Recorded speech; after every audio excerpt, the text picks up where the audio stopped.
Hello, and welcome to Financial Foundations. I've been reading this article about rising oil prices, and there are a few words I'd love to understand better. Alfred, could you help break some of them down for us? Of course, Tom. It would be my pleasure. Let's start with your first word. Great! The first one is benchmark. The article mentions the international oil benchmark, Brent. An excellent place to start.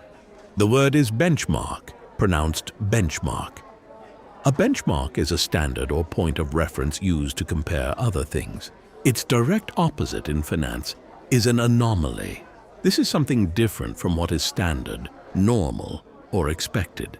For an analogy, think of a benchmark as the class average on a test used to see how you performed. The article uses it by saying international oil benchmark Brent rose by 4.1%. An example for its antonym would be, the sudden drop in that stock's price was an anomaly. That's very clear. The next word is crude, as in U.S. traded crude increased. Right. Crude, pronounced crude. In this context, crude means oil in its natural unrefined state before being processed. The opposite is refined. This refers to a substance that has been processed to remove impurities. Think of it this way. Crude oil is like raw sugar cane, while gasoline is like the refined sugar. The article states, U.S. traded crude increased by 4.4%. An opposite sentence could be, refined petroleum products became more expensive for consumers. I see. How about disrupting? The text says the war was severely disrupting global supplies. Disrupting, pronounced disrupting. It means causing a problem that interrupts a process or activity. Its antonym is stabilizing, which means making something more secure and less likely to change or fail. The everyday analogy is a bad traffic jam, which is disrupting your commute to work. A sentence from the article is, the conflict is severely disrupting global supplies of oil.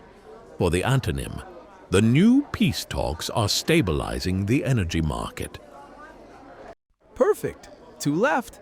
The next one is soared, as in prices of oil and gas have soared. Soared, pronounced soared. It means to increase very rapidly above the usual level. The opposite is plummeted. This means to fall or drop straight down at high speed. A simple analogy is that the price soared like a rocket taking off into the sky. An example sentence is, company profits jumped as prices for their goods soared. For the opposite, after the bad news, the company's stock value plummeted. And the last one, which I found interesting, is artery. It said a pipeline was a critical supply artery. Ah, a metaphorical use. Artery, pronounced Artery. Here, it means an important route in a system of transportation. A fitting antonym would be bottleneck, which is a point of congestion that slows down the entire system. For an analogy, the main highway into a city is a major traffic artery for commuters. The article's example is, the pipeline has proven to be a critical supply artery. For the antonym, the narrow strait created a shipping bottleneck, delaying global trade. That was incredibly helpful, Alfred. Thank you for explaining all of that so clearly. You are most welcome, Tom. Until next time.